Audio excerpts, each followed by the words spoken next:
Dobrodošli. Welcome to the Skansie Net Shed. If you're unfamiliar with the net shed, it's 109 years old, built by the Skansie family in 1910. The family also built the brick house and the boatyard. This net shed was used by two of the brothers who were local commercial fishermen. It was used for storage, repair work, and lots of storytelling.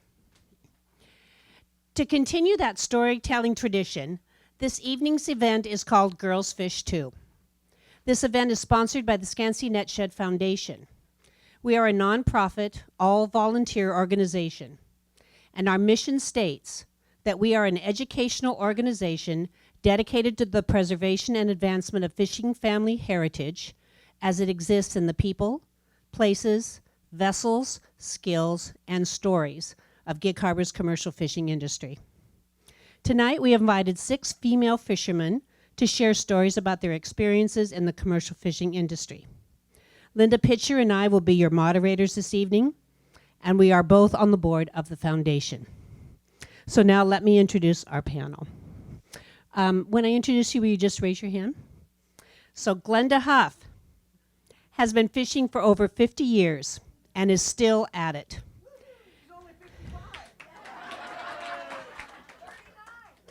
Oh,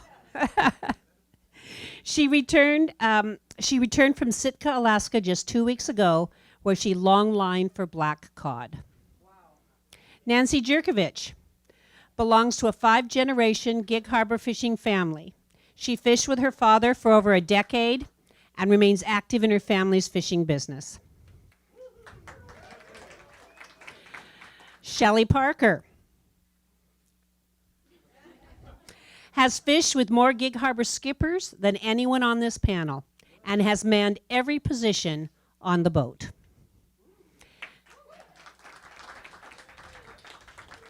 Debbie Ross. Debbie's family has been fishing from Gig Harbor for over a century, but she alone holds the distinction of being the only female boat owner and captain in the fleet. Lori Dahl started fishing in the 1970s. Did you raise your hand, Lori Dahl? Lori Dahl started fishing in the 1970s when women crew members were virtually unheard of. Her 20 years of fishing helped shape her career as a textile artist and teacher. And finally, Erin Babbage. Erin represents the 4th generation of fishing women in her family. And she is carrying on that tradition with her 2 daughters, who fished their 2nd season in Alaska this year.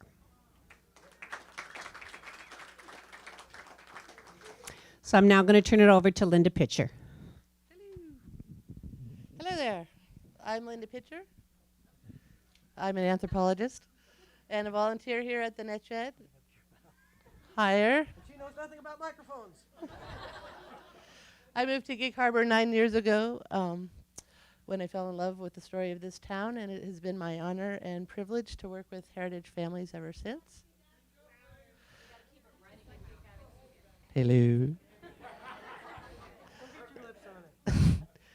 Tonight we're here to learn something about the little-known history of Gig Harbor fishing women.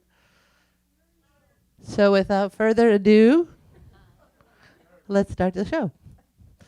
I thought we'd start with Glenda, who's fished for over 50 years. Maybe you can tell us about how you... 60 years. Maybe you can tell us about how you came to fish. I married it. I'm not sure that was not a mistake. I was born in the Arizona desert to a logging family, and we followed logging jobs to Oregon during World War II to a little town that was 5,000 feet high with pine timber in the mountains. And my idea of fishing was a willow pole and a worm in a 6-inch deep creek. And that was fish to me. So I met Warren Huff, who was also a logging but fishing family also. he had fished out of Depot Bay, Oregon as a child and growing up with his family. And so we got married. We rehabbed an old house and sold it and got enough money to move to Sitka. And we bought a 40-foot trawler and went salmon fishing. And from there, Jake and Nancy Phillips told us that we should go longlining, that it was much better. So we did. We fished primarily for halibut for a lot of years, but we also fished black cod. We owned a crab cannery for a while. Man, I can shake crabs, I tell you. From there, we went back to longlining. That's always been our staple. And it's been a good life. Frankly, I'd do it over again. Thank you. Shelley, you started fishing in the 90s. So why don't you tell us what brought you to fishing? Jeez, I haven't even had anything to drink. Sorry about that. Jeez. Oh, right here. Okay. I grew up in Utah, up in the mountains. My dad was a hunter and did not fish. So I moved up here. I got a job across the street at the Harbor Landing Mall and or the restaurant. And I served coffee to all the fishermen, and the older guys, the younger guys. And they showed me a video of fishing. They took me for a ride in the Skiff. I saw the boats. I just kind of fell in love with it. I had seen, or first I saw the boats out here when they did the Blessing of the Fleet, and I couldn't figure out, I was like, what is that? And then I got to see the boat and everything, and I just fell in love with it, and I wanted to go. But not from being here, and I'm a girl, nobody was going to take me fishing. And so I finally got on a boat. I went with Gary Crosby. And when Nick Babbage found out, he's like, I'll take you next year. So I got on his boat and first said I fell overboard, which if you ever see Nick, he will for sure tell you that I fell off the boat. Louder? Okay, sorry. Okay. Okay. So anyway, that's, after that I just kept going, and Johnny Ansage, I fished with him, and from there I went with Randy Babbage, and then just Randy kind of stopped, and I just kept going and going, and whoever would take me, I'd go. So.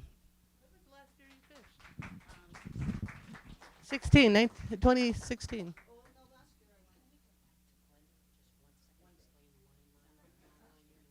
Already? It's in the program. Okay. I was going to move on to Nancy. I think a lot of people know that fishermen here fish seasonally, but I don't know if everyone knows that families spend the rest of the year preparing to fish. So maybe you can tell us a little bit about preparing to go out back in the day. Well, I fished in the 80s and the 90s, so I know that doesn't sound that far back, but it is. So, I have a little different story. I come from the days where you worked a month or two ahead of time before you even left the dock. And I worked for my dad, so it's not like you could make up excuses, You had to be there. But in the old days, when my grandpa fished, his crew members would come up to his house and mow his lawn or do things for him. Well, now you got to go to the crew member's house and mow their lawn because these young people don't want to work. But we did. We would prepare for months ahead of time. And my dad was a stickler on a clean boat is a happy boat. And everything was stainless and it had to be polished and this and that. He worked hard, but he wanted a good-looking boat. And I was very fortunate to fish on that. I fished on the Motel 6, and then I moved to the Marriott, and it was very nice. Once you've been at the Marriott, you don't want to go back to Motel 6. Because I started when you went outside around the corner to the bathroom, and you had to use a bucket. And you had to hold the bucket overboard with a rope on it to get water in it to bring it up to flush a toilet. Well, sometimes if you weren't hanging on good, you were with that bucket at the end of the boat, or the bucket was gone and you had to tell the skipper, I lost the bucket. So, but But yeah, so we would prepare for a long time before we would leave, and it was like you didn't get paid. Well, I did because it was my dad, but you didn't get money till like September when you came back. That's when you got your paycheck. So you worked from April and May. We left in June, and you come back in late August, September, and that's when you got paid. So you had to know how to budget your money and stuff too. I was the cook on the boat, so I would go to the grocery store and get all the groceries. We'd buy like $3,500 worth of groceries before we'd leave Gig Harbor. And if you've ever seen the inside of a fishing boat, you might find a can of beans in your bunk because there's nowhere to put everything. So, but that was the cook's job. Lori was also a cook. She can tell you a little bit more. You want to say a little bit about being a cook? Well, so I'll just preface this with, I was talking to Ed Manning one day, and I was asking him what was distinct. What was distinct about the Gig Harbor fleet? And he said they're kind of like a baseball team where everyone on the boat knows how to fill every position, and I thought that was quite an analogy. But the cook is more than just a cook, and I'll let you, Lori, tell you a little bit about that. Well, I fished with Peter Babbage at Gig Harbor. Then I also fished up in Kodiak with a fellow by the name of Tommy Nelson, and that was thank you back there. Okay, so when I got hired by Peter, I kind of bugged him for the job. I knew that he needed a cook, and so I just basically said, "Would you please take me? Would you please?" And so he finally relented and said, "Yes, I will." Okay. So then I went, whew, I got to figure this how am I going to get all this cooking stuff squared away? So I went to his mother, and I got all the family recipes for all the Croatian dishes. And so that was kind of in my back burner. So I learned how to cook the pasta fagioli and the clam linguine and all of those kinds of things. But also in my repertoire, my mentor alongside me was Julia Child and James Beard. And they guided me through the whole cooking experience. And I worked with a bunch of guys who really enjoyed eating, and so sometimes I would even bring a French cookbook along and would try out different things. The guys that I worked with some of them were high school pals, and so they were I called them my guinea pigs in a way, and they were really happy to try new recipes. And I only saw one recipe go overboard, and so that was too bad, but that's okay. I didn't really mind. You have to have a sense of humor about that. And it probably wasn't very good. But being a cook on the boat was really having to be very, very organized in a small space. You look out here and it's nice and calm, a flat calm. Well, typically when you're out there, it's not like that. It's, the boat's rocking. You have everything on the stove bungeed down with wire. These expandable like bungee cords, but, they have to be metal so they're not going to burn. And so all your pots and your oven and everything is all bungeed into place when you're out fishing. And then I always figured you did your cooking in increments of 20 minutes when the net was out. Then you would come in and you would prepare your meal and do whatever you needed to do because you had to be on deck when the net was coming in. And so it was always a matter, I figured, of really timing and orchestration and figuring out how you worked in a really small space and then keeping these guys really happy. And back in those days, it was always the, what do they call it, that food pyramid thing where you always had a starch, a protein, a carb, a sweet, a something or other. I mean, it was heavy-duty food in those days. So it was a lot of fun, but a lot of work. You want it? Well, so Deb, you're the only skipper here. Do you want to tell us a little bit about those responsibilities? Well, I started when I was 15 years old in 1968. My father got me a job in a cannery. And so he takes me up there. It's not loud enough? Is that better? I see the arms waving. So anyway, I did the first year working in the cannery, and that made me realize I wanted to be on a boat because when the fishing boats would come into the cannery, and I'm looking at all the guys that are working and making way more money than the cannery workers, I told my dad the next year I want to go fishing. And luckily he took me, and that was in '69, and I fished seining for 20 years, and then I ended up getting a gill netter because I could work it myself. And it was just a lot easier to not have to deal with a crew, because crews are kind of a problem sometimes, as we all know. And I did that for 10 years, and it was a great experience. I loved it.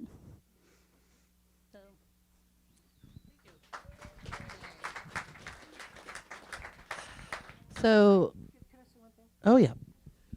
Well, Debbie won't toot her own horn, but Debbie bought a boat, bought the gear, the permit, and knew nothing. And she, I mean, can you imagine what courage that took? I mean, and she's a diver. When she had a problem on the boat, she'd dive herself and fix the problem. I mean, she is really amazing, and she does not give herself enough credit.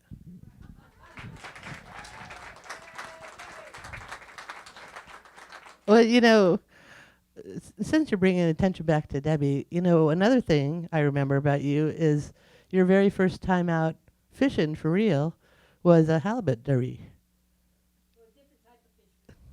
Different type of fishery. Do you want to tell us about it? Okay. It was pretty harrowing.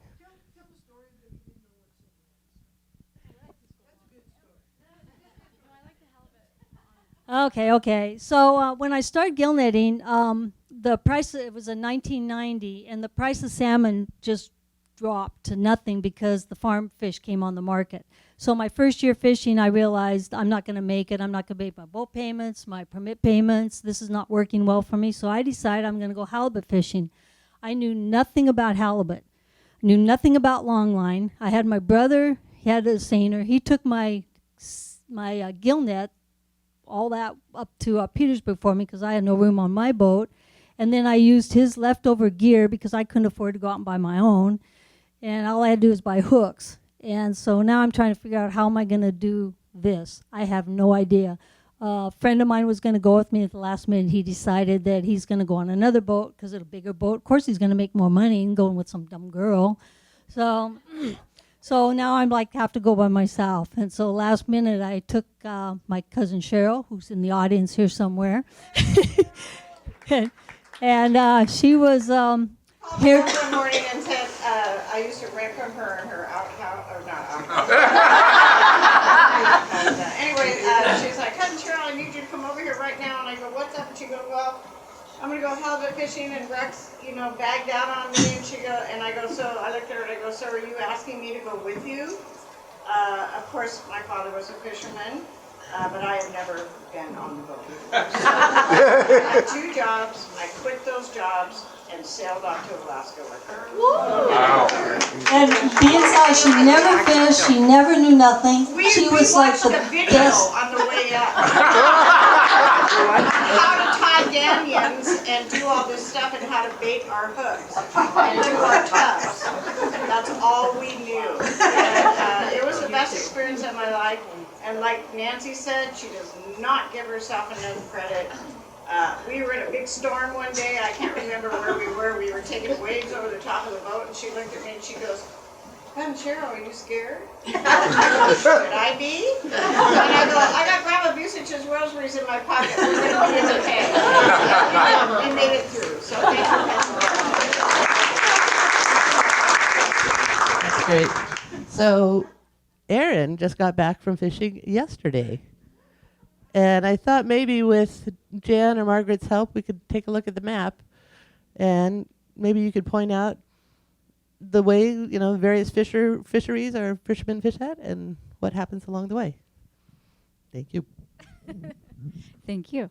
If I have to talk about fishing yesterday, I could literally point to it. We were just fishing in West Pass, just outside of Gig Harbor here. So that's our fall salmon fishery. We're fishing for chums. We seem to have missed them. It's not starting out red hot, so we're hoping they're on the march, heading towards us. But when we head to Alaska in the summertime, a huge portion of our Washington fleet goes to Alaska in various spots in Alaska. As Nancy was saying, it's a huge job to get the boat ready. We work for months, really, depending on who the crew is. When we leave, we're timing everything from tide to when the opening will be, because nobody really wants to leave home too early. We're all happy to be staying home. So when we do leave, we have to time some of the tides. And one of our main spots is a really, really narrow, it's the Narrows, just outside of Campbell River. And, pardon? Yeah. So Seymour Narrows is about 24 hours away, so we leave at high water so we can time that tide. If you hit it wrong, you're either stopped or you're going backwards. So you don't want to do that. So that's important. And also when we go through Canada, we're not supposed to stop without calling into customs. So we run day and night. Yeah, sometimes that's not so fun, especially at night. When there's big tides, there's a lot of trees, a lot of stuff you can hit. So that part's not that fun. But it's a gorgeous trip. I know there's many of you in the audience that have pleasure boats that have probably done at least part of this trip. It's absolutely stunning. I mean, waterfalls. I wish we could do it leisurely, but we don't. We keep going.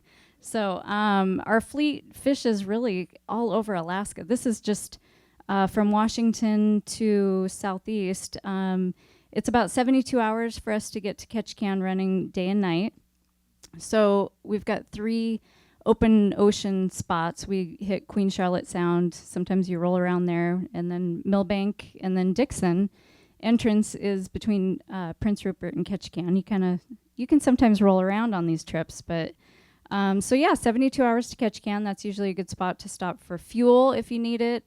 Crew, licenses, food, whatever you forgot. I always forget the cilantro, something simple.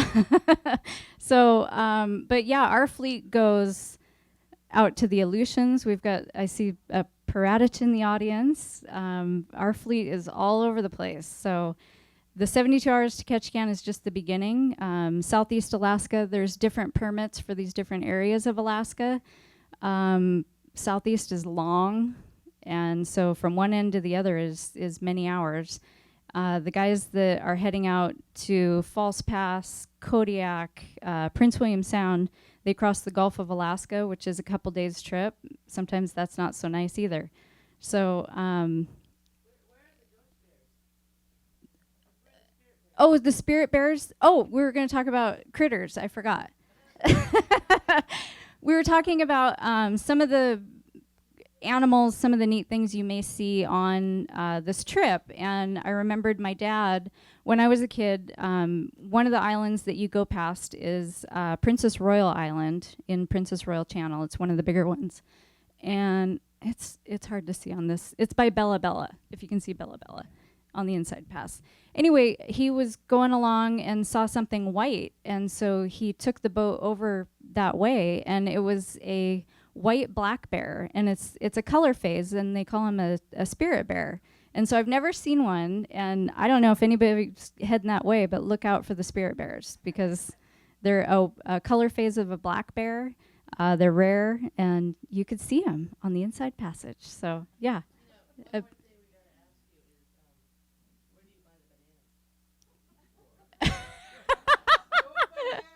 No bananas on a boat. Which one? The bananas have been thrown overboard a couple different times. I like bananas. I think they're a great breakfast, and a lot of captains don't agree with me, and my husband is one of them. So I took him, and he made a big deal about it. We were fishing fall out here. He made a big deal. He was like, "Bananas are bad luck. I can't believe you did this." I said, "Women are bad luck. I mean, technically, I shouldn't be here." So. Oh, the net was rolled up. We were screwed up. We weren't catching any fish. It was a mess. He said, "Get rid of the bananas." I was like, "Oh, do I have to?" I looked out the window, and there goes the bananas bobbing. And sure enough, we started catching right after that. So, of course, there's no bananas. Thank you. So So we have a really diverse fleet here, a really diverse panel, and so I thought maybe we could go one to one and talk about what type of boat you fished on, what kind of fish you caught, and where you caught them. I fished with my dad on a 58-foot limit seiner, and we fished in southeast Alaska. My dad was one of those guys that didn't want to be in Frederick Sound. It was just too calm. He wanted to be out at Noyes Island or somewhere where the swells are breaking over the boat and you're just, and I would get seasick. But you didn't call in sick. You just threw up on your front. And somebody hosed it off. So, and then you just got back to your job.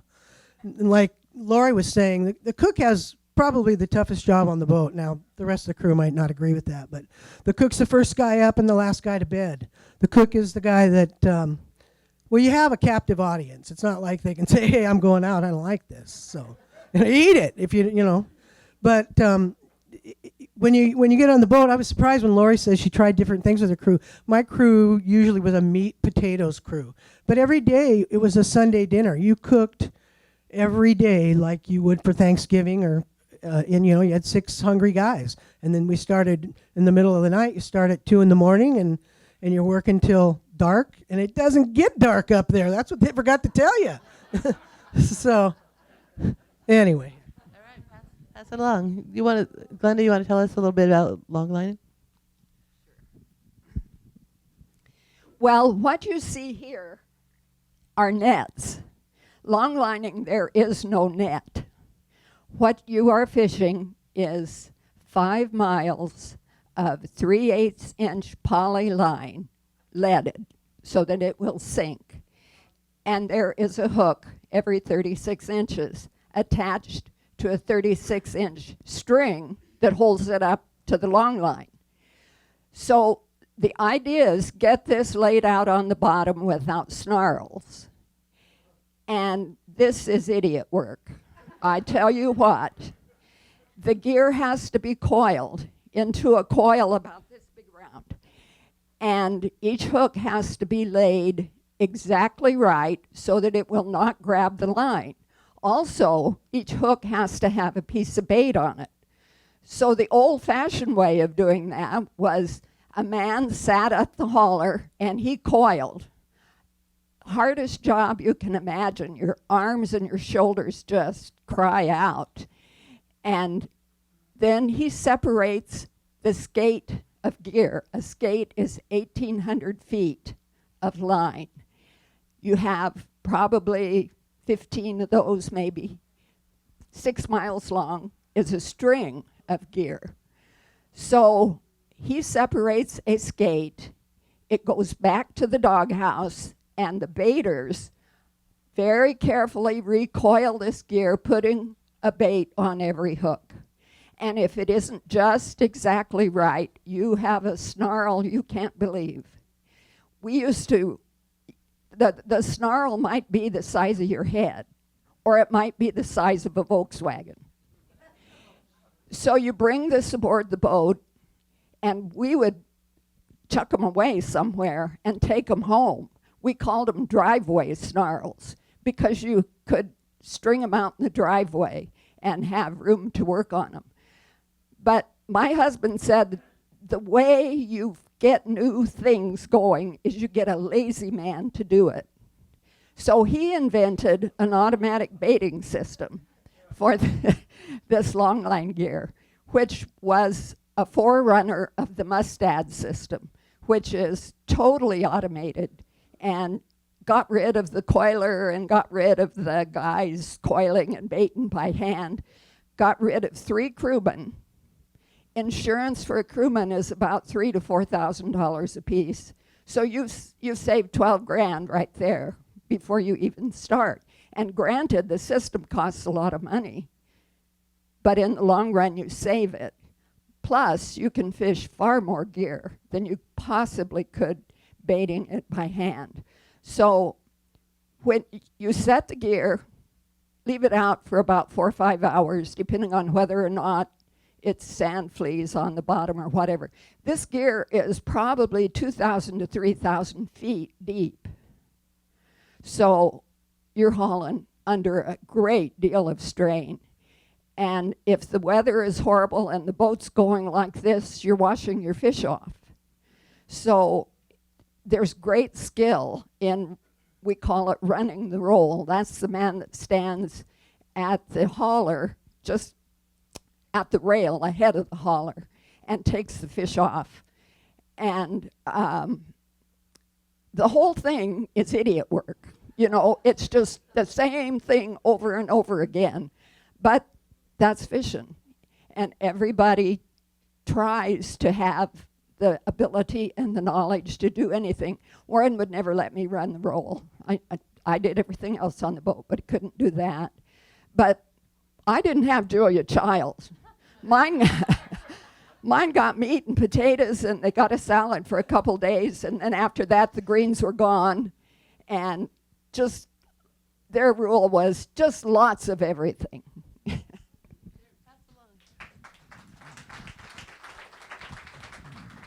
So, who wants to tell us about seining?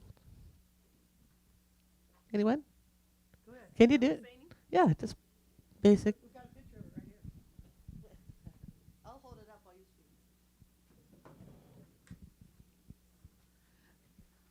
Well, they talked earlier about getting the gear ready for salmon fishing, and one of the things is to prep a net. So you can see some of the equipment that is in here.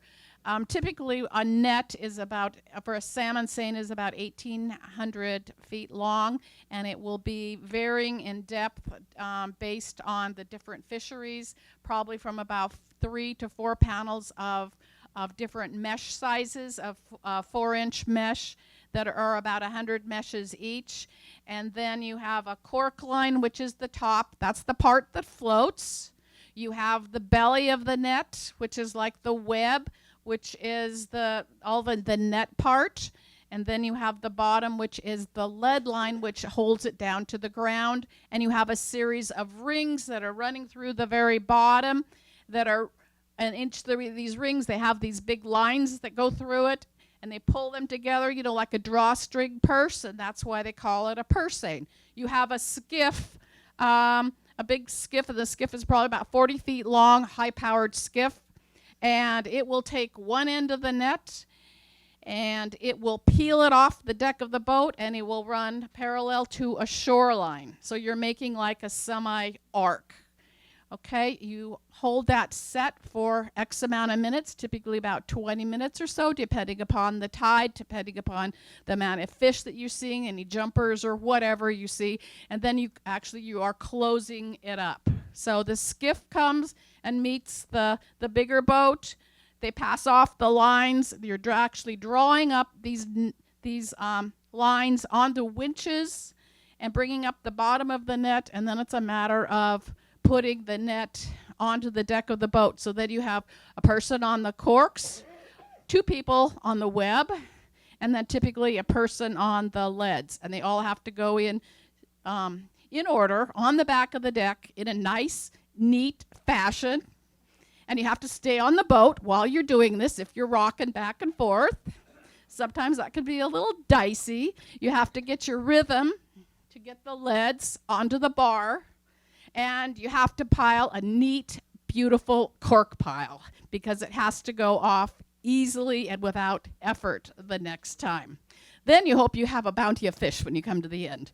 Now, if you get skunked, like Aaron was talking about this week, there was no fish.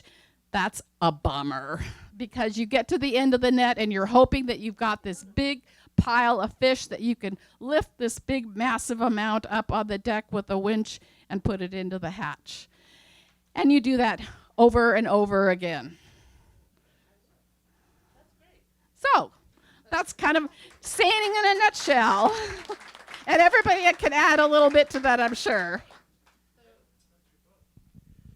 So originally, Gig Harbor started out as a purse seining fleet, but times changed and regulations changed and costs changed, and soon we were also a trolling, a dragging, a long lining, and a gill netting fleet. So you want to say something about gill netting, Debbie?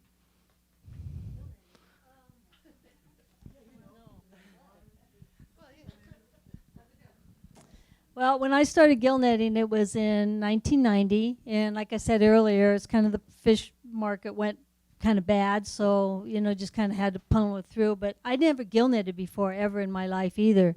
I just seined, and so I was kind of scared. And so the first time I went up there, I was fishing out of Ketchikan, which if you look up there, you can see you can kind of go out in Dixon Entrance where the line was. And all I wanted to do was go out, put the net in the water, and get it back. I did not care about catching a fish. I just wanted to know how this all worked.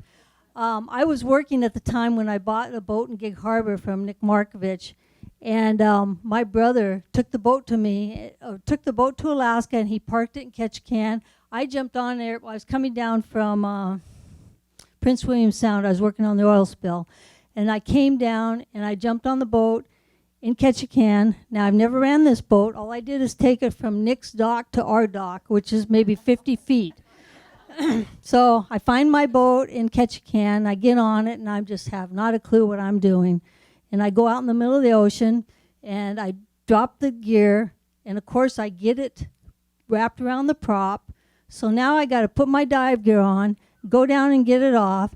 Meanwhile, Burl Lee, Guy Hoppin, comes by, and he goes, "Debbie, just give me a line and I'll pull your boat around. We'll pull it off." And I go, "Well, I don't know." And he goes, "Yeah, just give me a line." So he drags me around, and it just makes it worse. Finally, I go, "Stop, just go away. Leave me alone." So he left. That's when I dived on it and got it out. And I never caught no fish for the first week because it was a learning experience. But that's how you learn, right? You just go out and do it and hope you live through it.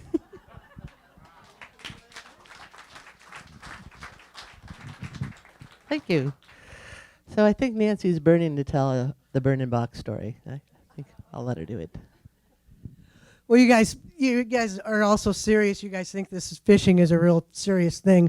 We have a lot of fun up there, but we can't tell all the stories. But we used to always get fireworks before we leave, and my family was called the Black Plague because my dad and my brother and my uncles had black boats, and we all traveled together. And then they go, "Here comes the Black Plague," and it wasn't a negative thing. It was just well, maybe it was. Come to think of it, it was, yeah. Because we were a big gang, and we all traveled together. That was the glory, being with my family, being with my father, being with my brother. I was homesick for my mother, but I had my whole family with me. Well, every year, my cousin, who fished with us, and I would bring a cardboard box. We'd go out to the Indians and get fireworks. We'd come back, and my dad did not want fireworks on the boat because something could happen, but we always had them anyway. So every year when we'd get up to Hidden Falls, which is a beautiful place, there's waterfalls all over, and it's a neat little bay, and there's, 5,000 boats there waiting to catch the same fish. So my cousin and I would take the cardboard box, and we'd put the fireworks in it, and we'd have a little wick coming out and fuse, and it would be late at night, and everybody would be in bed, and we would go out there and light the burning box. And it would drift away from the boat, so no one would know it was us. And it was kind of like time release. So we were on the boat like this, just waiting, and it'd go out a little ways, and then all of a sudden the bottle rockets would start shooting out, and the firecrackers were going off. And then you see all these guys coming out in their underwear looking, what the heck's going on out there, And so the burning box, we used it every year, quite a few different times. We used it on the Gulf one year, Gulf of Alaska, and my uncle was following us, and he's on the radio, and he goes, "What is that? There's something burning up there. It's between me and you. I can't tell what it is." And we're like, "Uncle Jay, that's the burning box. Where have you been?" And we had lots of fun. In spare time, when we had nothing going and we were traveling, we'd take our shoes off and measure our toes and see who had the longest toes, because you had to make your own fun. And my dad was a character. Like I say, it was all my family on the boat, so we had a lot of fun. It was hard work, and my dad was a tough guy to work for because he was a perfectionist, and he wanted to be number one. He didn't even care if he got the money. He just wanted to say he was the best. So anyway, I know you guys all have stories. That's the burning box. If you see the burning box out there in Gig Harbor, it's not politically correct anymore. It's littering. So I would never do it.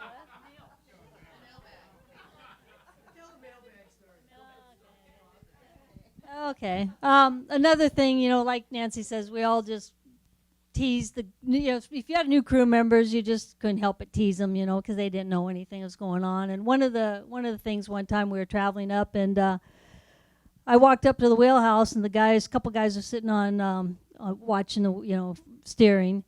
And I look out the window, and one of the guys on the bow of the boat, and it's raining, it's nasty out, and I go, "What's he doing out there?" And the two were laughing. "Oh, he's waiting for the mail buoy." And I go, "What are you doing? What'd you do that?" And he goes, "Well, yeah, it's fun. Watch. He'll just sit out there in the rain for hours waiting for the mail buoy."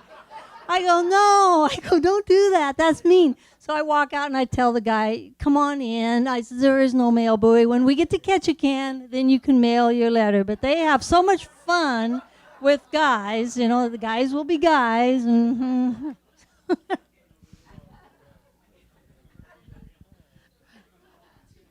When I first started fishing for Pete, we always would do a lot of work in the net shed prior to the season. And I remember one of my first trips, we always would go to Borgans. Every boat in the harbor had an account at Borgans, and you'd get everything you ever needed from Borgans. And so he told me, he said, "I want you to go and ask George," that would be George Borgan, "for a gallon of prop wash and say we really need it quickly." And I go, okay, I'll do that. So I go to George. "George, Pete sent me down for a gallon of prop wash." And he just shook his head.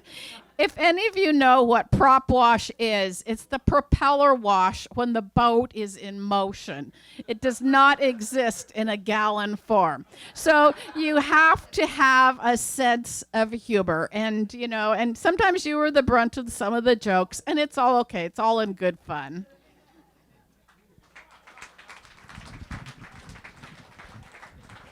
Other hazing stories? Oh, wait, Nancy's got another.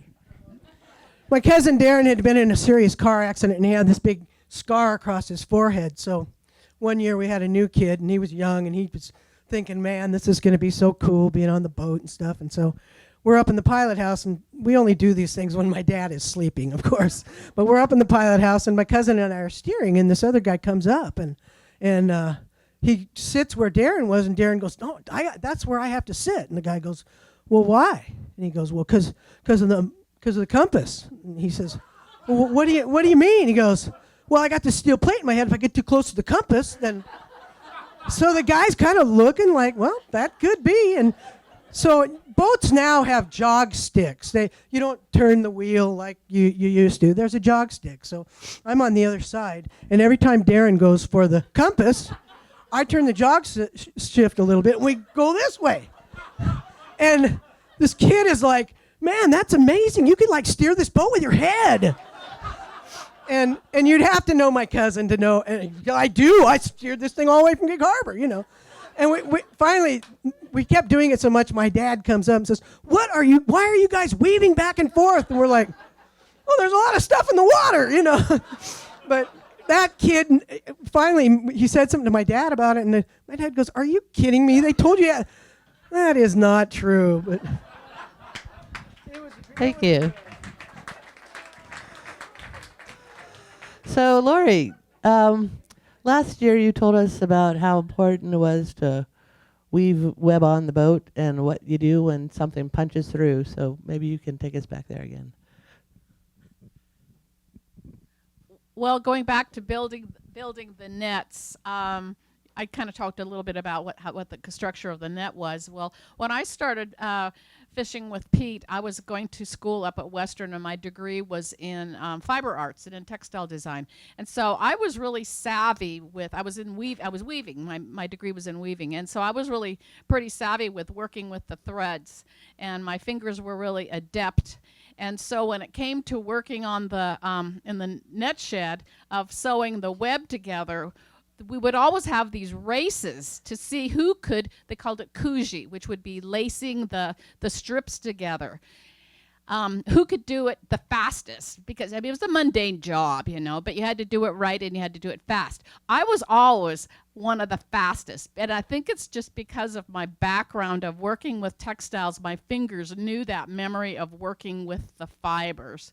And so they called me sometimes the Kuji Queen, because I could sew net pretty fast. And then it was actually rather ironic when I went on to graduate school and was doing my thesis. I used the nets as my basis for my thesis, and I still work in nets. So. Thank you. Aaron and Andy do their whole net. They don't use the crew. They lace it all together, they hang the corks, they do everything themselves. You want to say something about that? Well, I mean, that's, usually you got 5 or 6 guys working on a net, but her and her husband have it stretched out in the shed and they just work every day on it. It's kind of relaxing. Sometimes when you get the crew in town, then you're kind of responsible for them. You know, it's like, well, we got to give them more jobs, and yeah, so sometimes they're from out of town, sometimes they're from out of state. So sometimes it's easier just to do it at your leisure. If you have a net shed, you can work on it yourself.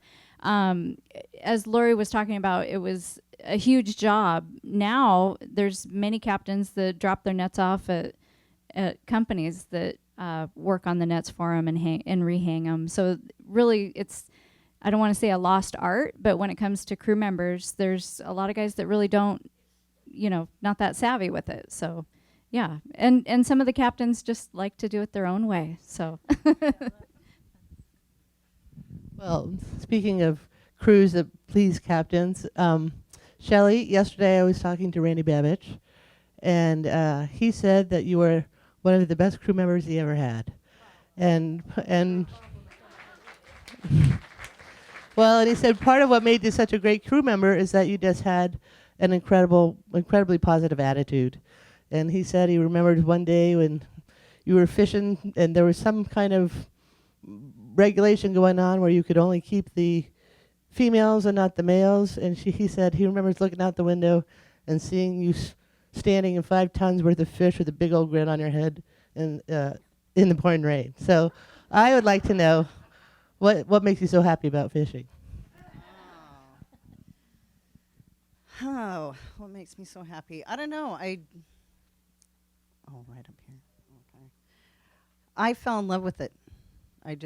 There was just something inside of me that I just loved it. I don't care if I was down here pitching fish, because we didn't have those pumps, to pump our fish out when I first started. And so I'd be down in the hatch. And they kept saying, "No, you can't go to Alaska. It's so much more work and this and that." And I thought, really? We get up there and you don't have to pitch fish out of the hatch? They've got these pumps that go down in there and suck them right out. But I enjoyed doing that, silly. But I did that with Randy a lot too. So we fall fished, and I told him, I said, we tendered during fall for the females because they were making caviar out of the eggs.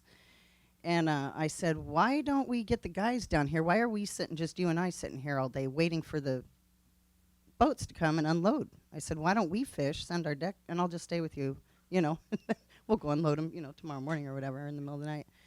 So I loved working with Randy Babbage.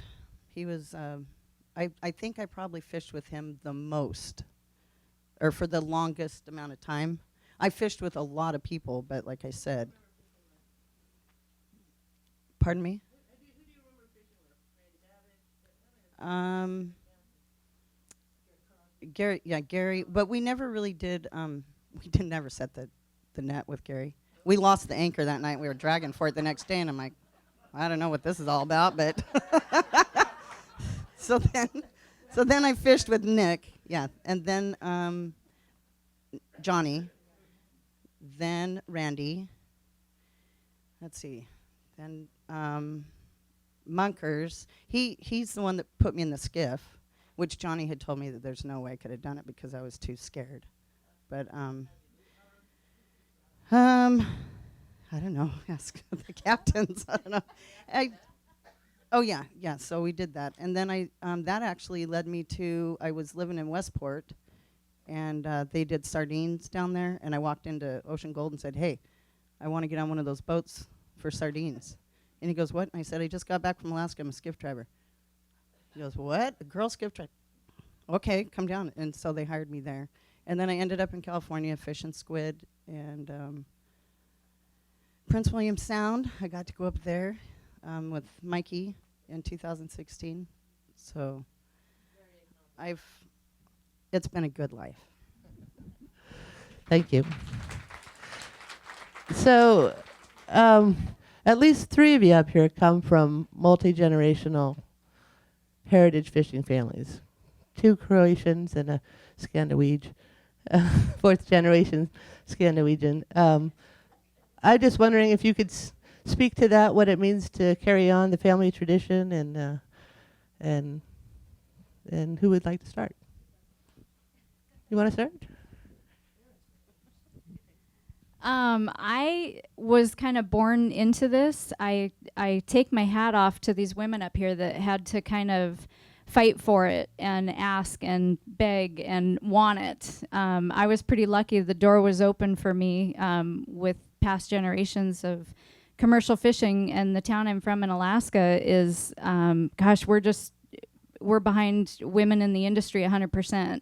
I never ever have had any feeling of, oh, you can't do it. I mean, it starts out with wives and daughters, and it's just moved into more and more. So I feel very lucky. I've never had that feeling of you can't do it.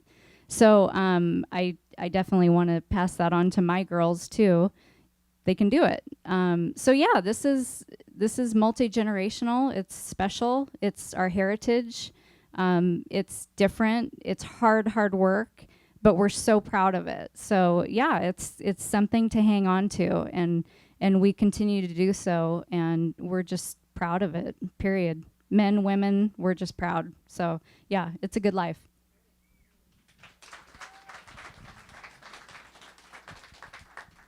And I agree with Aaron. I'm kind of the same thing. I was just born into it, 4 generations of fishing. And gosh, when I told my dad I wanted to go fishing, he thought it was wonderful. He didn't even bat an eye. I didn't have to fight like you did. He was just like, you're on the boat. And he expected, to work and do your work. There was no monkeying around. You just do what you're supposed to do. And God, it was a great life. And I think back in the 60s, there were very few women on the boats. And if they were, they weren't there very long. Compared to nowadays, it's not unusual for women running their own boats and crew members. It's just, I love the fact that the women have gotten into the industry and they're staying there and they're doing great. So that's very cool. I think one thing you ought to look up is you ought to Google salmonsisters.com. It's the coolest website ever about giving you a history of Alaska and about these 2 sisters who have really progressed on their own into a fishing family. Well, from a fishing family, but then into an enterprise of really marketing fish clothes. And actually, Aaron's got some really cool boots on that are Salmon Sister boots. So it's really, the website is fabulous because it really showcases so many different women in the fisheries right now. And it's just, it's very enlightening, plus it's really educational about all the different fisheries that are happening up in Alaska. Nancy, you want to say something about the Croatian fishing heritage? Did you think I was Croatian? Oh, I'm sorry. Yeah, I'm proud of my Croatian fishing heritage. My great-grandfather came here in 1887, and we bought the property, or my family bought the property that we have today in 1903. So my great-grandfather started it all, and I got my aunt right here. It was her dad and my cousin Joni. It was our dads and uncles and grandpas. Our whole family fished, and it was... When we went up to Petersburg, my dad would pull out the parachute. We'd all tie up together. The parachute would hang, and we'd have a big picnic. Everybody, oh, the Jerkoviches are here, when we come to town, and my dad and my uncle were very generous. They'd go uptown and invite, mostly young girls back to the boat for dinner. Oh, you probably haven't had a decent meal in a long time. Why don't you come back to the boat with us, My cousin and I are in the laundromat one day. We got our Pacific night jackets on, and these 2 young girls come up to us, and they go, you guys fish on that boat? I go, yeah. And they go, oh, my God, those 2 old guys are so much fun when they come uptown. And they were going on and on. I said, that's my dad. So I go, it is, but so having my family up there was really important to me, and I'm proud. My brother he's a highliner. He's a top fisherman now. He works really hard. He fishes lots of different fisheries. When I started, my dad did not want me to fish because women are bad luck on the boat, and Croatians are very superstitious, and fishermen are even more. My dad would drive 5 miles out of his way if a black cat was in the neighborhood, and he meant it. He was the guy that always said, "Oh, don't go under that ladder," and he really meant these things. No umbrellas, no bananas, no, these things were they were serious on he'd throw the umbrellas overboard. Cousin Joni has a story. This is how it works in our family. The story goes that Uncle Brud, they were coming home, and he calls my dad, and he says, "Oh my God, there's a cat on my boat." And he goes, "I'm going to throw it overboard." And my dad says, No, don't throw it overboard. So they came together, and he passed this black kitten over to my dad. And my dad brought it home, but he calls my mom, and he says, "I'm bringing you home a fur." So here my dad comes home with this little black kitten, and we named it Kidder. I think we named it Kidder, and we kept that cat forever. But it was a tomcat, but it came from Alaska.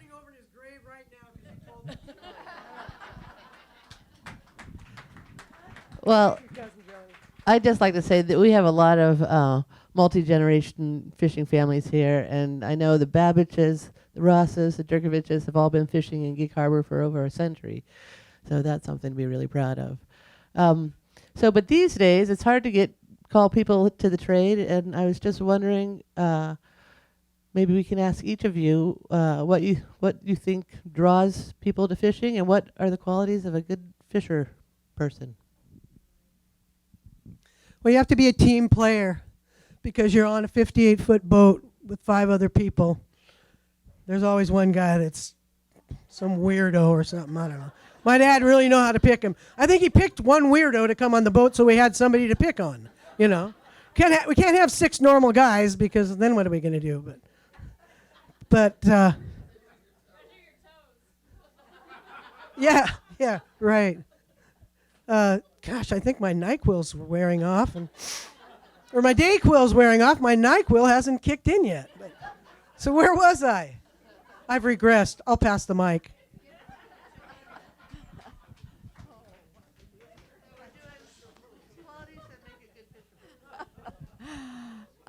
Stereotypically, people think that fishermen are big, stupid individuals that don't know much, and they do all this hard work just because they're too dumb to do anything else.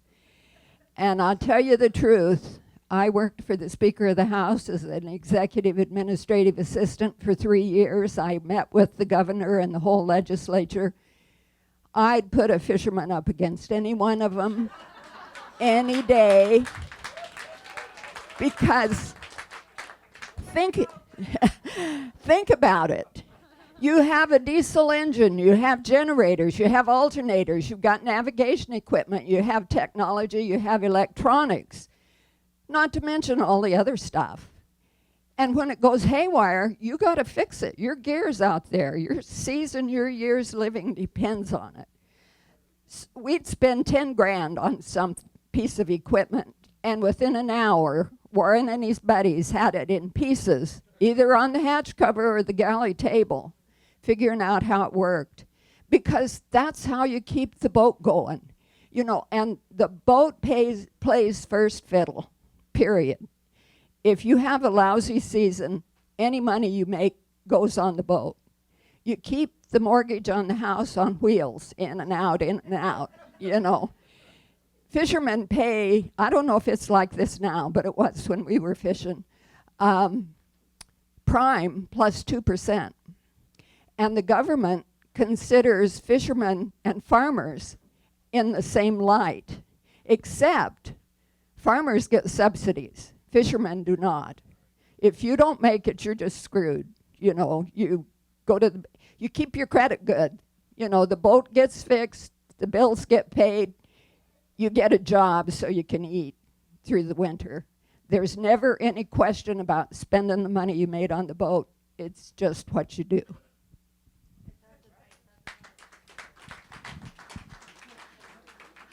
I guess you can't enforce enough the whole concept of being a team player. When you are working out on the boat and the net's coming in, there's a lot of things that can really go wrong, and you have to have everybody's back, and you have to know that everybody has your back as well. So there's this element of trust, because things can go wrong really quickly in a very short period of time.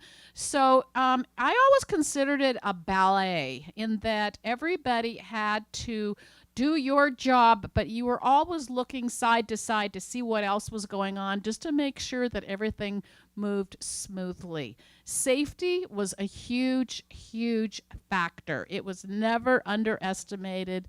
The level of safety for the crew member, as well as for your gear, and using good equipment. That was, at least on the boats that I was on, that was always really paramount, to have everybody instructed in safety equipment and also having good gear. When I started, I felt that, I kind of felt there was a little bit of a deficit on the boat as far as that, so I took some safety and survival classes that was called Safety and Survival at Sea. I think Debbie and I did that. Oh yeah, Debbie and I. We went up to Seattle and we took these classes, and we had to, get in a pool and get in and out of a survival suits, and we had to get in and out of a big raft, and luckily it was in a pool, but we figured it out. And so then when I got done with that, I got the book, and then I made sure we had all of that equipment and that we tested it. It didn't just sit under the benches. I said, we have to do once a year, we have to get these out, we have to make sure they work, we have to put them on and give it a go. And then I felt, okay, then I felt like I had some security. And well, I think, for everybody.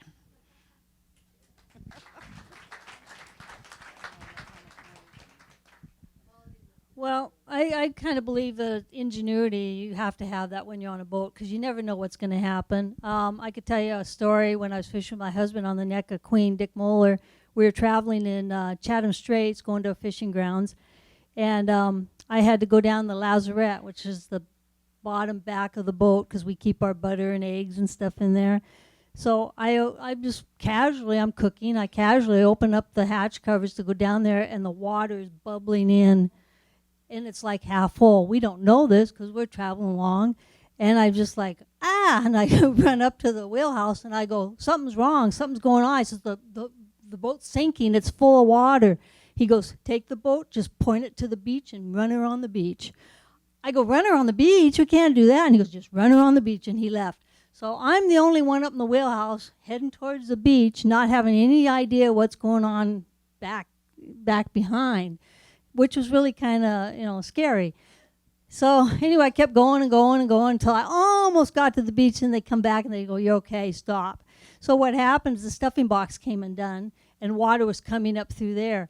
But so Dick, he's kind of like MacGyver, and he just climbed down there, went through the water and fixed it, and we were all good to go. I couldn't have done that, I mean, it's just, you got to know what to do, because shit happens.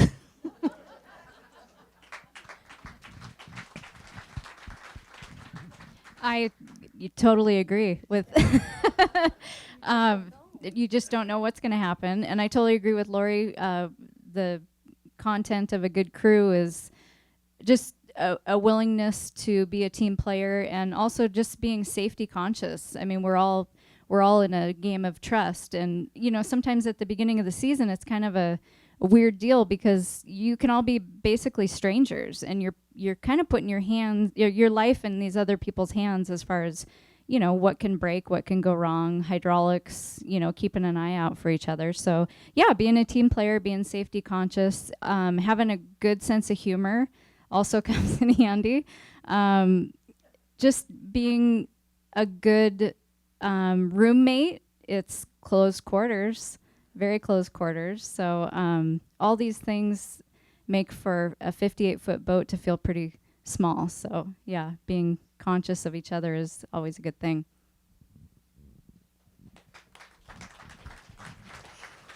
So we have invited a panel of women here, and I think some of us would like to know, as women, if you were treated well by your crewmates, and or did you have to work hard for the respect you gained on the boat? Anyone want to take a stab at that?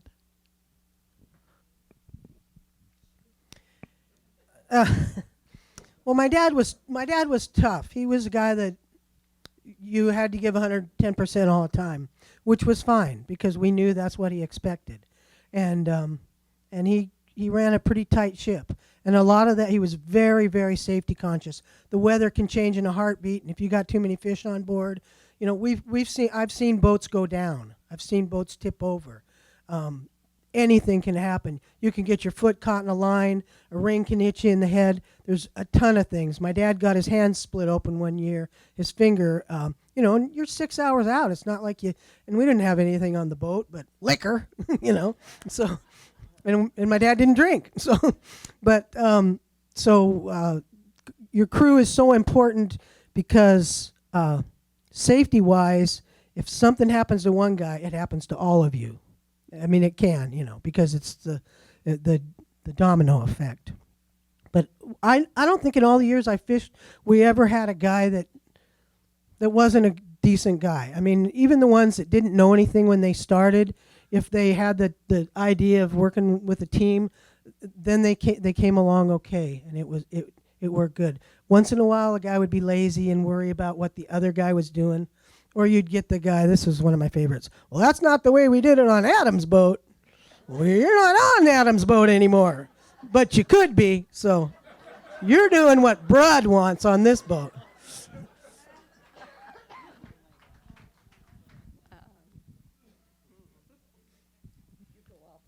Oh, why don't you say something?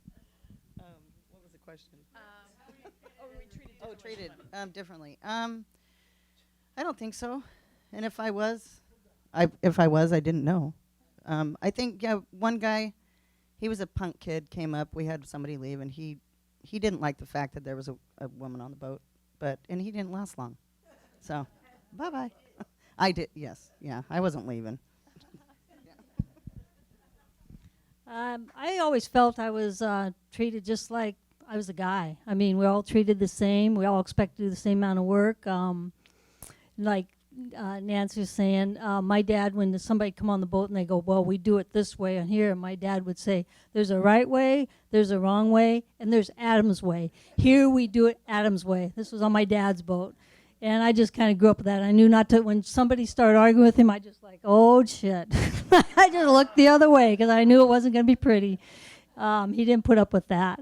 But no, I always got treated. I think if you didn't do the work you were supposed to do, you probably would have got picked on. When I first started fishing, being the skipper's daughter, it made you work harder because you didn't want the guys to think, oh, yeah, the daughter's on the boat. She's not going to have to do anything. You didn't want that stigma. So you actually pulled more weight than you should have. Wouldn't you think so, Nat? You just kind of were made to do that because you just had to, you know. So, no, I always treated like everybody else. We all treated the same. Didn't matter what you were. They didn't care if you weren't as strong as them. You better get your ass out there and do it.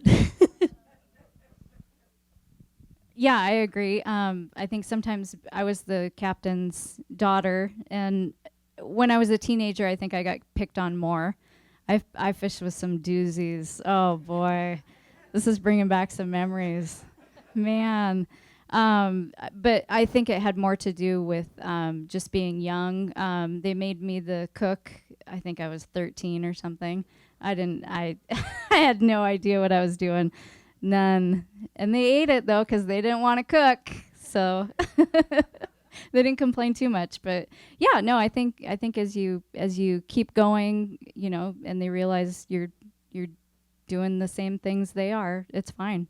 So, yeah. Well, I just served 250 salmon dinners with this gal last weekend, and nobody moves faster and more efficiently than Erin Babbage, I gotta say. So I'd like to turn it over to the audience soon, but maybe ask one last question of you all, which is, what lessons have you learned from commercial fishing, and would you recommend it to your daughters? Let's start at this end. Well, because we know the answer here. I would recommend commercial fishing, and our daughters are fishing with us. So yeah, I'm all about it. I think our daughters are 15 and 12, and so this was their second year fishing for the summer. They don't love it, and and that's okay. I told them, you don't have to love it. You have to experience it. You have to appreciate it for what it is. It's your heritage. So buck up. But I tell you what, when our 15-year-old wanted to, buy the new iPhone, and my husband was like, she does not need the new no. And I said, you know what? She worked hard this summer and she made some money, so we have to let her spend some of it and enjoy it. So we let her do that, and I think those are good lessons. So I think it's lessons in hard work, being in close quarters with strangers. That's kind of weird for kids, but they kind of work through it. So I think there's a lot of life lessons. You kind of have to work together and have a good attitude. And so yeah, I would definitely recommend it.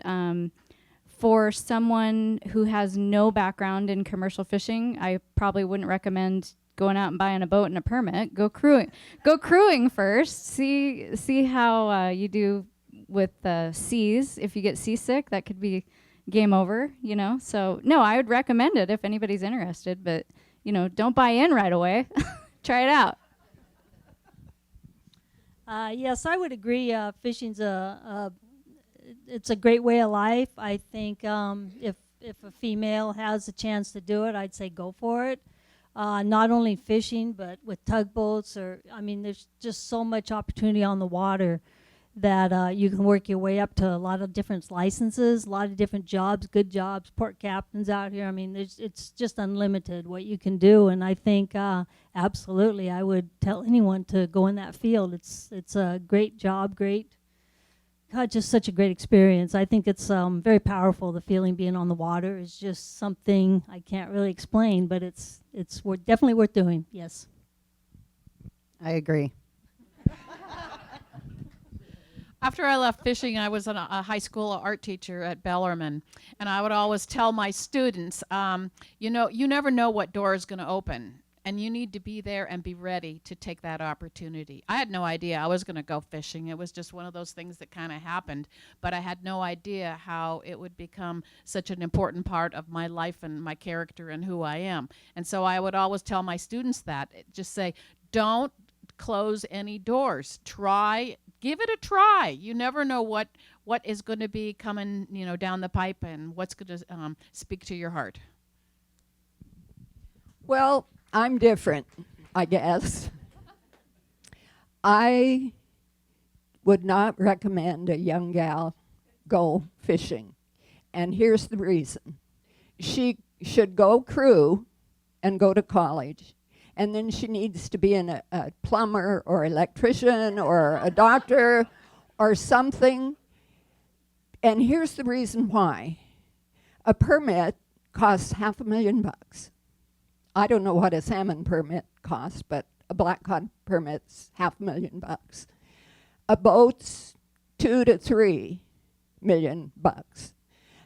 The gear is probably at least $500,000 if you're going to fish 2 or 3 fisheries.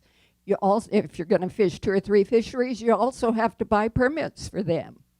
So look at the size of the investment and consider the fact that a lot of years you're not going to make it. And how are you going to meet those payments? Are you going to lose it all? Or think about this. It's a big decision. And so while I appreciate my life, all the years that we fished, I'm not sure I recommend it. I would think long and hard.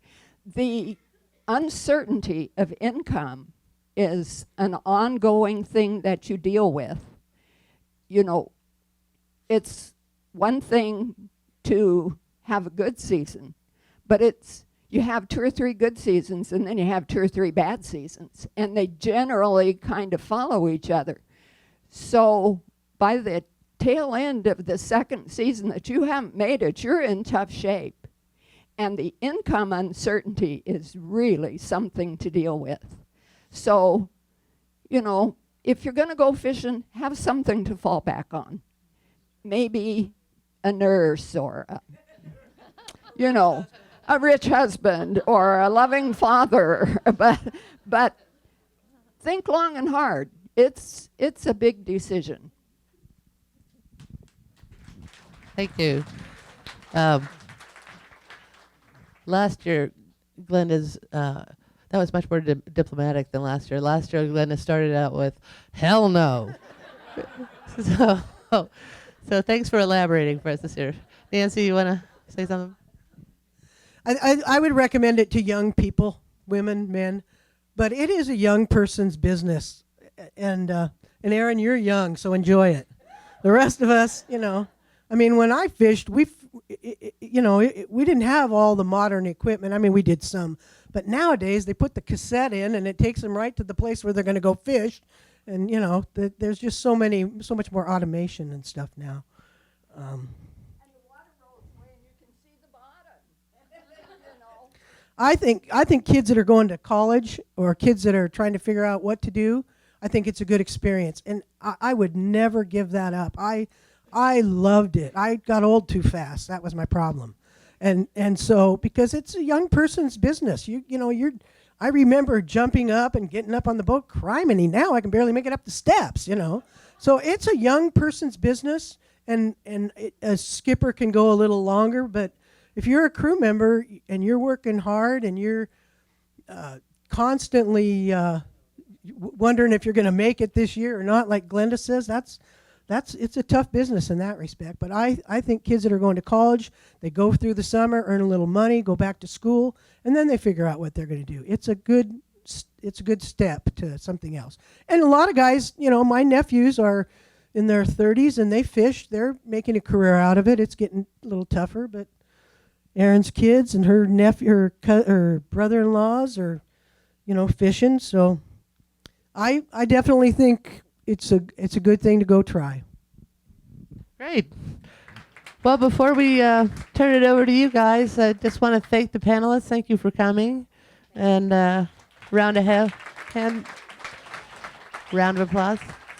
I also want to say that if you're interested in commercial fishing or you want to get on a boat, the Eden Boat Yard has the Veteran, which is a beautifully restored historic fishing boat, and it goes out every once in a while and follows the fishermen around. Is there something? One moment. Thanks. I'm plugging.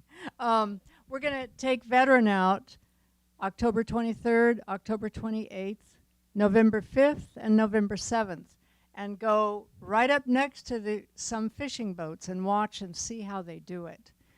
On November 7th, it's going to be a ladies' day, and I'll comp one of you guys if you'll go tell stories.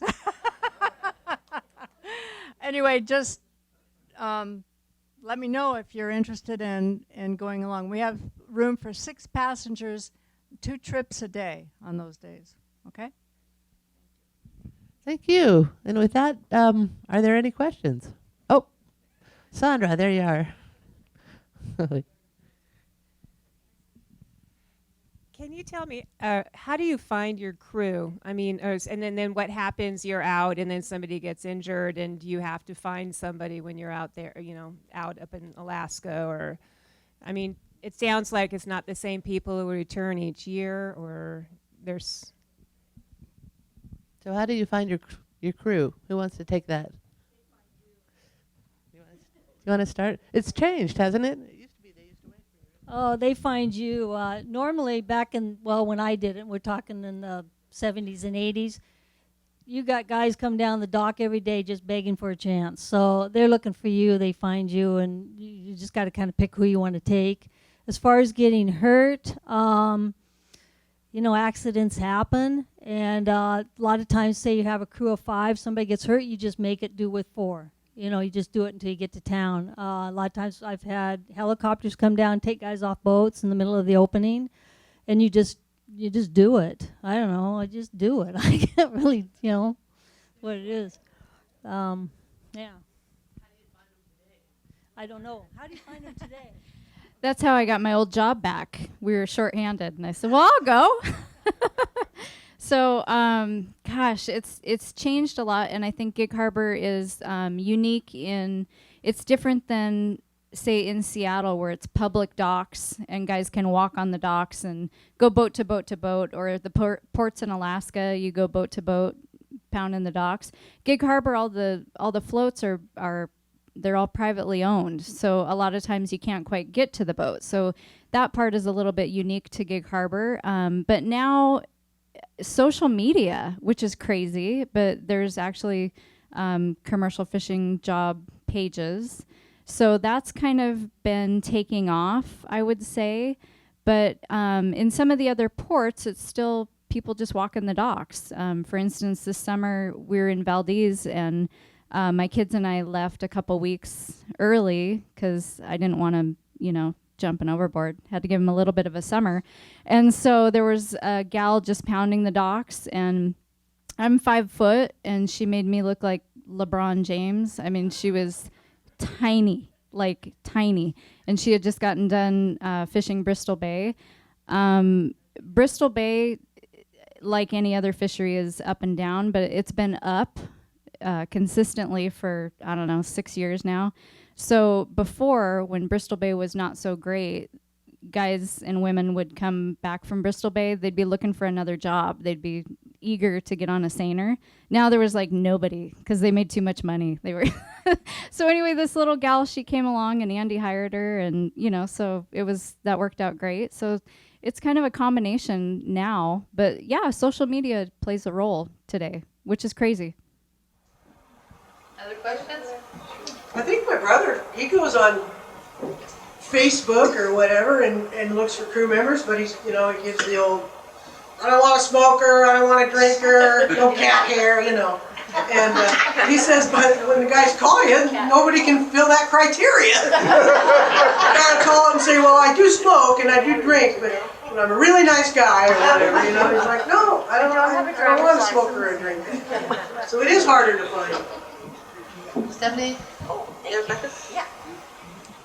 So I've kind of heard that there's an art to driving a skiff and setting the net. Could you explain that a little bit more?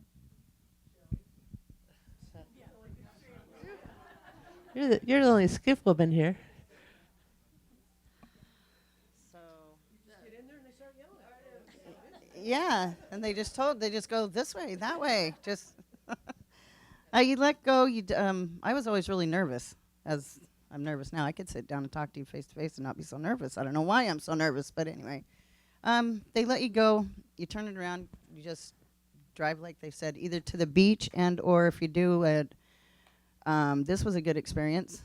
I was doing sardines down in Westport, and I had been you go to the beach usually with the skiff.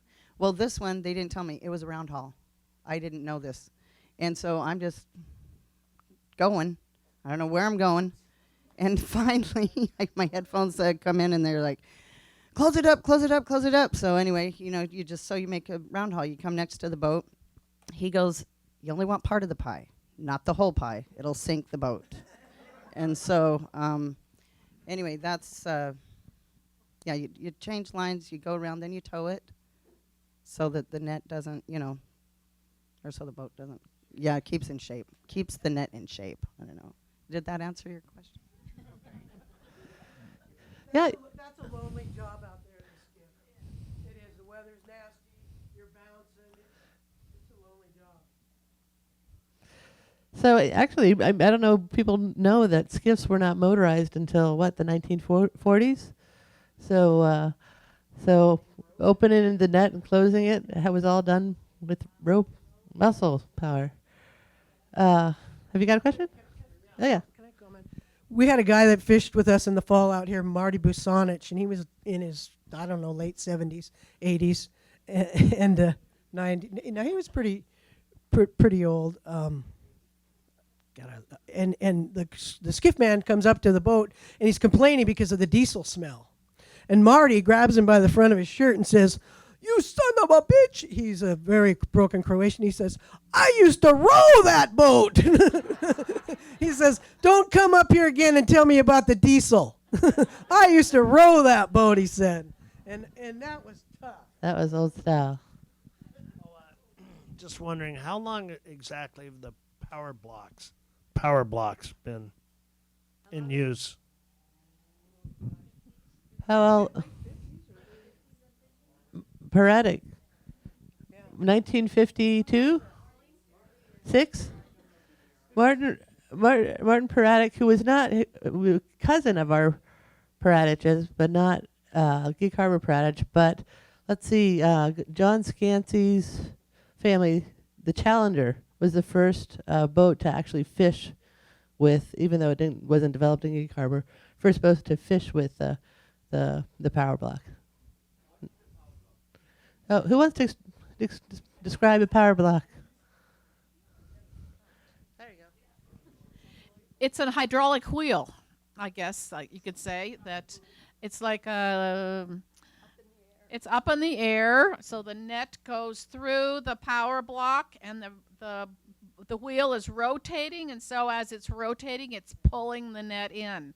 So rather, when the guys used to have to pull the net from the stern by hand, now what the power block is doing is it's lifting all of that weight from the water, and then what the crew is doing is actually stacking it on the back of the deck. So it was a huge revolutionary invention. Another? Well, let me get one in here real quick. You know, Cindy was asking about, did we not cover how the fisheries have diversified over the years? You know, we started out as a largely salmon fleet, and does someone want to say something about how you kind of have to diversify to stay alive these days, and what various fisheries you're doing? It's unbelievable how the fisheries have changed. I remember when we got our first fathometer, it was 60 fathoms, and what a blessing we could throw the lead line away. The biggest change besides technology is limited entry, which requires all of these permits. Limited entry also restricts the area where you can go, as well as the time you can fish and the amount of fish that you can have. And each year it's different. Each year, at least in my fishery, the quota has gotten smaller and smaller and smaller. And when limited entry started, the idea was that there were becoming too many boats, and the government felt like they had to do something to limit it. So they decided that they would have this licensing program. And you might have 40 years of fishing experience, you've got the boat, you've got the gear, but you didn't perform the right year or the right fishery or land enough of a certain fish, you didn't get a permit. So you couldn't fish. You were aground, you know, unless you had the money to buy Joe Blow's that got one. So that has probably been the biggest change. And that's part of the reason that I say maybe you ought to think twice before you go fishing, because each year this is getting smaller and smaller. What's climate change doing? We don't really know, you know, and it's a very uncertain situation at this point. We did not get 1 single pound of quota. We had fished Alaska since 1958. And Warren would not fish the derbies. We fished 2 of them. And each year, at least 5 people died. Everybody set out more gear than they could possibly haul. So it's still on the bottom, still fishing. And what a waste, you know. So we were convinced, and it was our fault we didn't get this permit, because we were convinced that the Supreme Court would never allow a public resource that belonged to every one of us to be parceled out to an individual. But they did. And we didn't hire an attorney until the last minute, so we had to buy our permits. So that's probably the biggest change. But it's hard to foresee how it is going to progress if this limited, I don't see how they could get rid of limited entry now, because people have used them for collateral. They've changed hands many, many times. So it's one of the more iffy reasons that I say you need to consider everything before you go fishing. Anyone else want to say anything about other fishers? Okay, there was another question here. I was just going to ask, very close quarters on a seiner, and if I remember right, there's like the skipper's quarters and then everybody else is down below. So when you were a crew member, were you just down below with 5 or 6 guys you'd never met before at very, very close quarters, and what was that like? Yeah, the forecastle. The forecastle. What was the forecastle like? Stinky. The forecastle. Yeah, that's so you're sleeping with the engine. You're down below, and we fished up in Bellingham one time, and my Uncle Jay, Joni's dad, was with us, and Jay and Darren and I were down in the forecastle sleeping, and my Uncle Jay was like, I mean, he's 80-some years old, 88 now.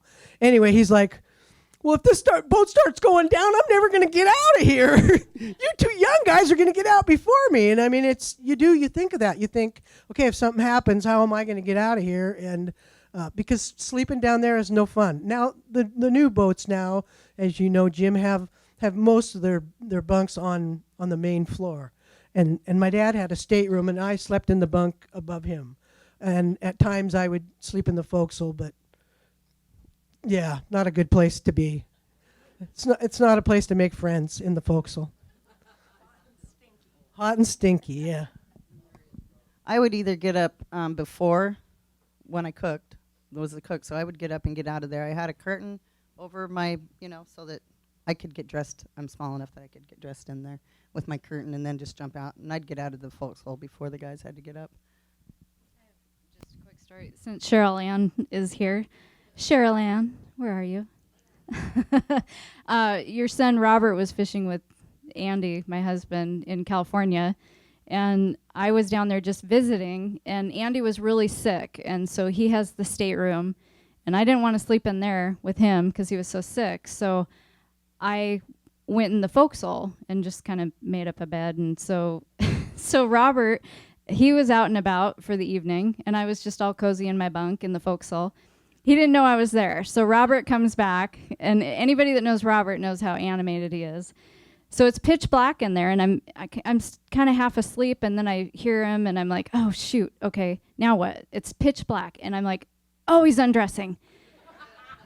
So I'm thinking, okay, now what do I do? So I said something, and the shriek from him was like unlike anything I've ever heard. I mean, he was just like, screaming. He goes, I feel so violated. And oh God, we were dying laughing. And Andy was like, what are you guys doing up there?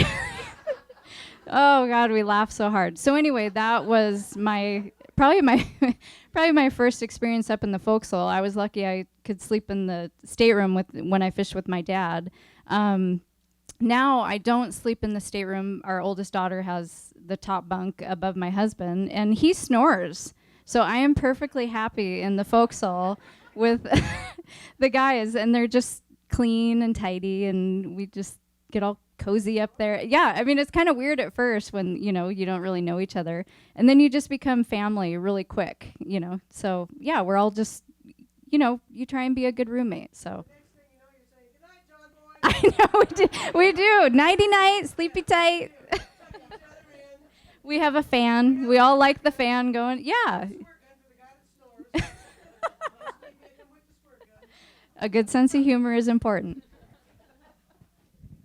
More questions? No more questions? Here we go. Well, Do you know anything about women worldwide who are in fishing now? Is it something more popular around the world, or do you have any idea? I mean, Nancy was talking about the Croatian people and being superstitious. Are they still that way? Oh yeah.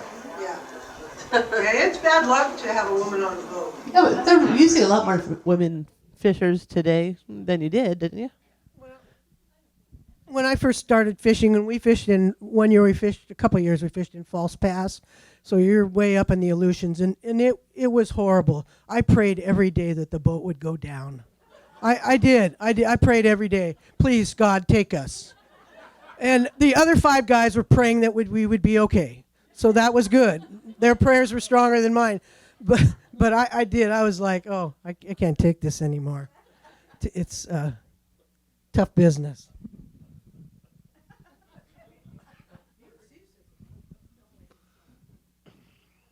So with the, do you ever get burned out eating salmon? So you bring a lot of beef and pork, more beef and pork.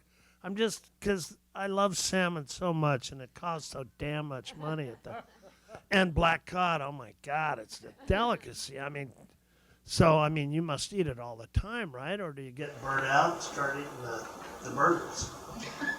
We ate a couple days a week on the boat. You guys eat fish? Yeah, we did 1 or 2 days a week. We always had seafood. I don't eat black cod. After you have dressed several million pounds and you've seen what's in there, you don't eat them.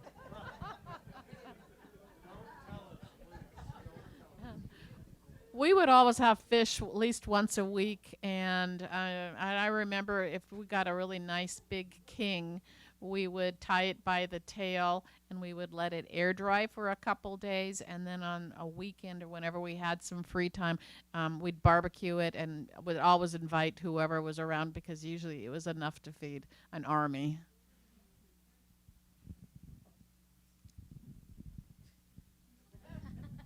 Yeah, we're still kind of the meat and potatoes kind of people, I feel like. But this summer we fished Prince William Sound, so we were lucky enough to be getting some of the Copper River sockeye. So I got pretty excited about those, and they were just beautiful and fresh, and yeah, we just totally enjoyed that. So yeah, I mean, if you get a good one, I mean, we're not going to start eating humpies filleted, that's probably. We're not going to do that, but you get salmon, you might catch a halibut. Yeah, it's all good. So yeah, when you get the good ones, you definitely eat it. Okay. I have a story about Randy Babbage. We fished humpies. I didn't know what the difference was. We were just salmon with salmon to me. So I filleted a pink, and Randy's he's like, okay, we'll try this, I guess. It's not really that good. Denny was just asking here if any of you have any big fish stories or the big halibut story. And we didn't cover any dangers at sea. When you're waiting for your turn to set your net, sometimes you might be sport fishing. And so when we were up in the Aleutians, we were around all these little islands, and there was a lot of halibut. So, and there was a lot of boats, so you'd be waiting maybe 2-3 hours for your turn to set your net. So we would sport fish. So we were fishing for halibut, and we caught we had 10 or 12 pretty good sized halibut. Maybe the biggest one was 100 pounds. So it's almost our turn, and I get a fish on. And this thing is huge. I mean, I finally get it up, and I mean, I have pictures. My pole is bent in half almost. I finally get it up, but it's like a Volkswagen, and it goes down again. Those things dive, and so I could barely brush my teeth the next day. My arms were so sore, but I got it up, and of course all the guys are like, well, here, let me help you. I'm like, I can get it, And my dad was the biggest one. My dad's like, well, I'll pull that up for you, babe. I said, no, I can do it, So I pulled it up, and it was 225-pound halibut. We had 2 guys had to gaff it, and we shot it 5 times with the 22, only my dad says, we're going to get lead poisoning when we eat that thing if you keep shooting it. Thank God the side of the boat was steel and not wood. but we had to get that thing on board, and that's probably one of the most exciting experiences. But what happened was just about when I had it up, my dad goes, "Okay, cut your lines. We got a set." And I'm like, "No, I'm not letting this thing go." And he's like, "It's our turn." And I'm like, "Oh," and everybody's wanting to help me. I finally got it up, but it was exciting. If you pull up a 225-pound halibut, that's a lot of fish. It really is. We filled a little chest freezer. We always sport fished and filled that chest freezer to take home. My husband was 6'2". We caught a halibut that was almost 8 inches longer than he. It weighed 380 pounds dressed, and it was humongous. This last trip, we caught a 200-pounder. Aaron, you caught a special fish last summer, didn't you? Weren't we talking about that last night? It wasn't a halibut. It was another 250-pound fish. We caught a sunfish one time seining. We were off the coast, Noise Island, and caught the sunfish. We had never seen one before. This was years and years ago. So it came up in the end of the net, and the way the boom and the power block were lined up, the sunfish landed on top of the seine that we had just piled. So it was level with the rail. So I had no idea how much a sunfish weighed, and it's like a round disc of solid cement. It was the craziest thing. So all 5 of us are trying to all we had to do was flip it over one time to get it over the rail, and we were just struggling. And these things are like prehistoric. I don't know if anybody's ever been up close to one, but having one out of the water, I just totally bonded with this guy, and I've never bonded with a fish before, but he kind of opened his mouth like, like, save me, and then he blinked. These things they blink. Anyway, I was like, don't worry, buddy, we gotcha. So all 5 of us, my dad had to come over, 5 of us, one flip, and we got it back in the water, but that was a crazy catch. So yeah, we saved the sunfish.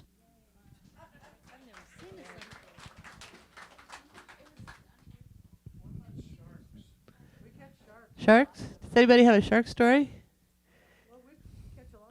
All right. We caught 17 one day off of Cape Edgecombe in Alaska on one string of gear. And they averaged about 8 feet long, and they're vicious. I tell you, if you take them out of the water, they snap their teeth at you, and they go psst, scary. And so you don't bring them on board if you can help it. There was no soul bonding there. No. Other questions? Oh, there we go.